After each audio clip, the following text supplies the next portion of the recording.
Whether you're planning on spending the evening trick-or-treating or watching scary films, we can all agree that Halloween is one of the best days of the year.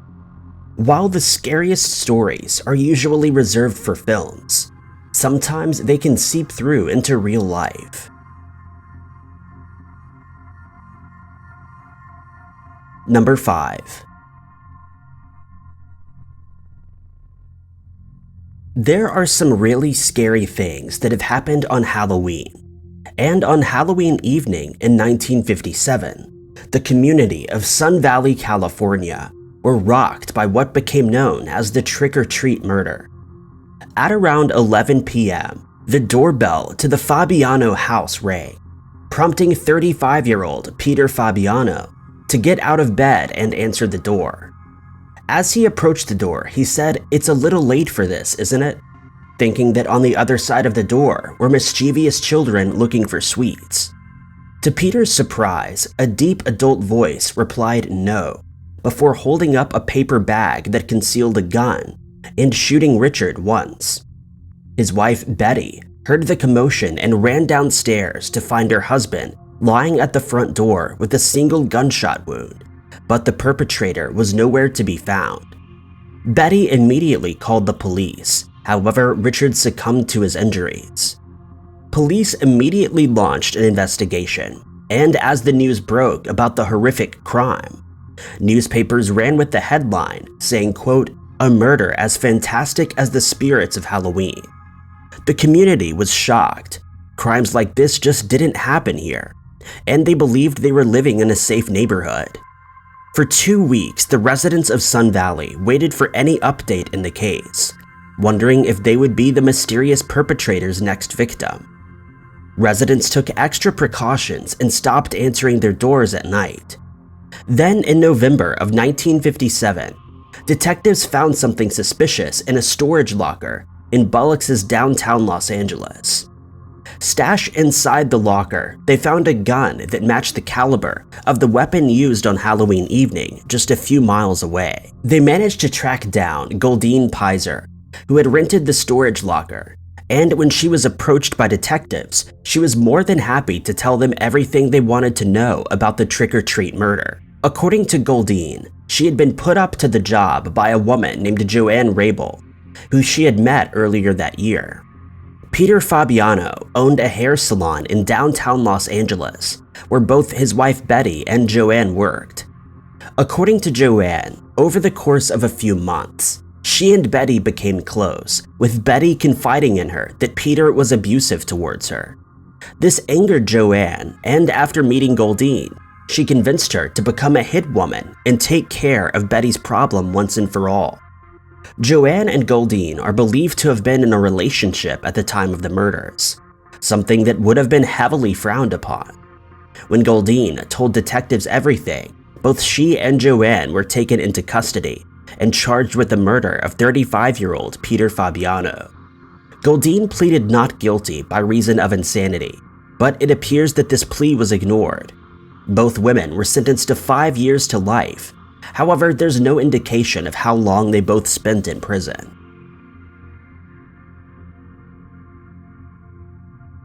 Number 4.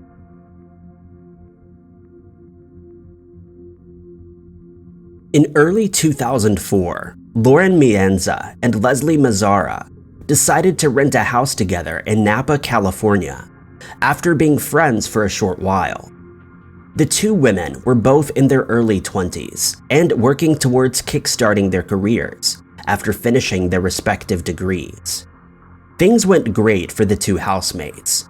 They would return home after a long day at work and share each other's company while cooking and relaxing. Then, a few months later, Leslie met Adrian in Sona, who was originally from South Carolina but was now working in Napa as a public relations specialist. Adrian's friends and family described her as lively and bubbly, and she quickly became the best of friends with Lauren and Leslie.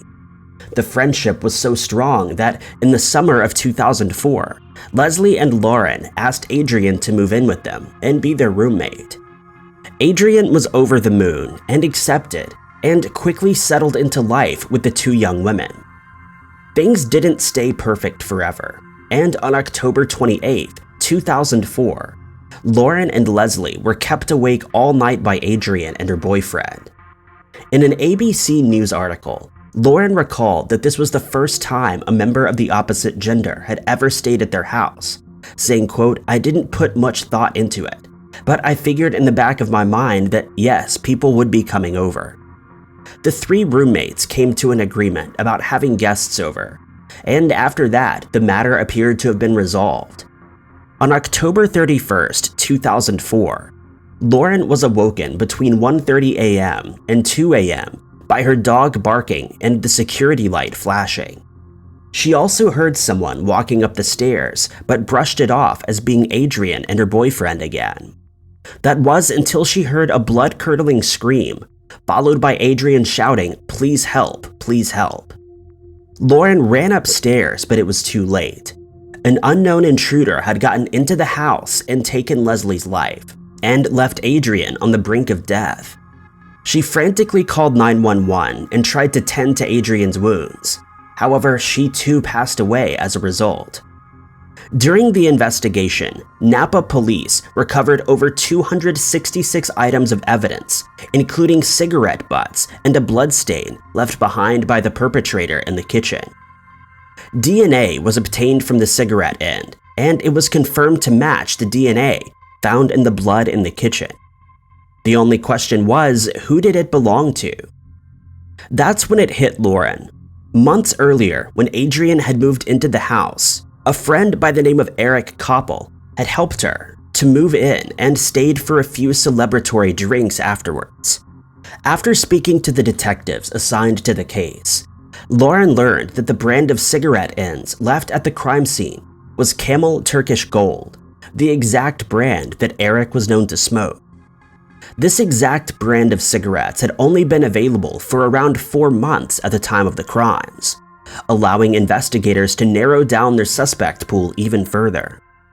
Once this information was released to the public, even more people began turning their suspicion towards Eric Koppel. And within a few days, Eric had turned himself in to police. Eric never truly gave a motive for his actions.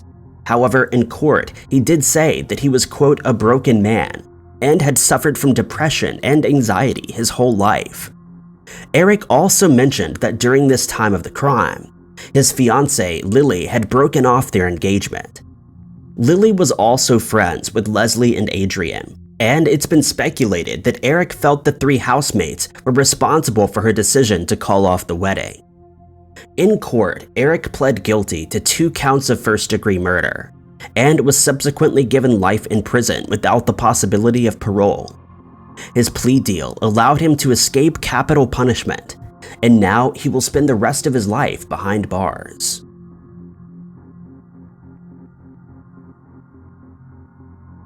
Number 3.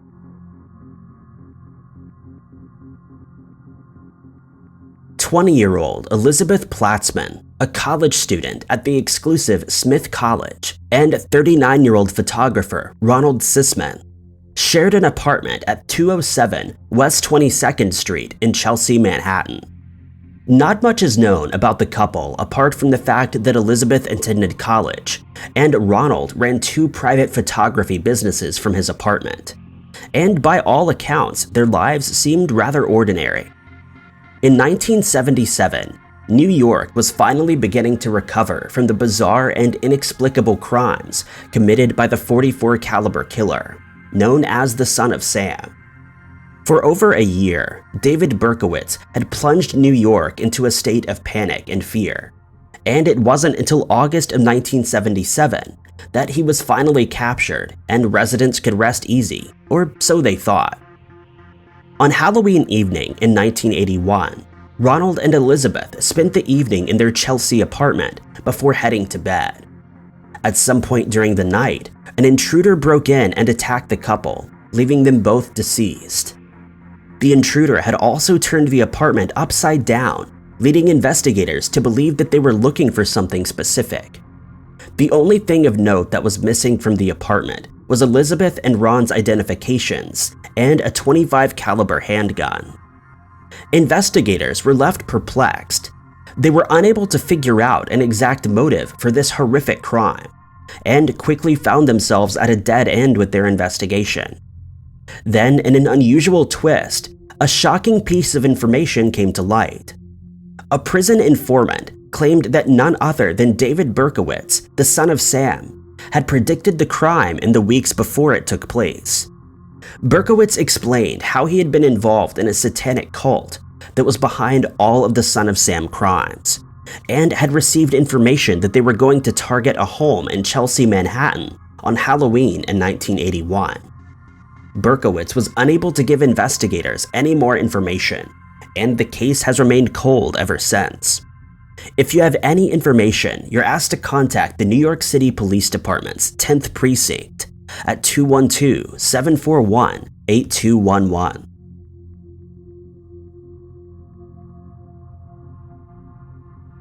Number 2.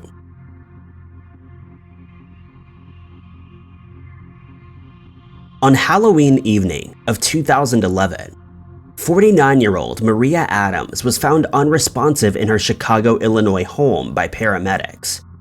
Police and paramedics were called to the scene after neighbors reported hearing an argument, followed by shouting and pleas for help. When they arrived at the scene, they found 55-year-old Liddell Peoples unharmed and Maria unresponsive. Court documents show that Maria was transported to the hospital, where doctors worked tirelessly to stabilize her. However, despite their best efforts, she passed away on November 5, 2011. The doctor who attended to Maria upon her admittance testified that she'd suffered from at least 20 stab wounds and significant blood loss. At first, Liddell was charged with assault. However, after Maria passed as a result of her injuries, his charges were upgraded to first-degree murder and aggravated domestic battery. When asked, Liddell calmly explained that he had flown into a fit of rage after he discovered a bag of Halloween sweets were missing. He accused Maria of stealing them, and the two got into an argument, with Maria throwing a plate at his head.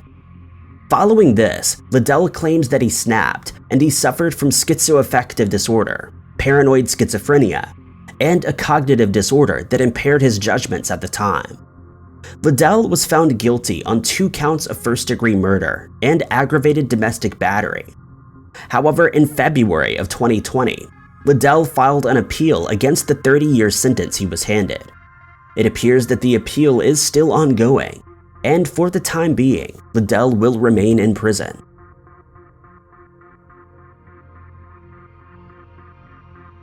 Number 1.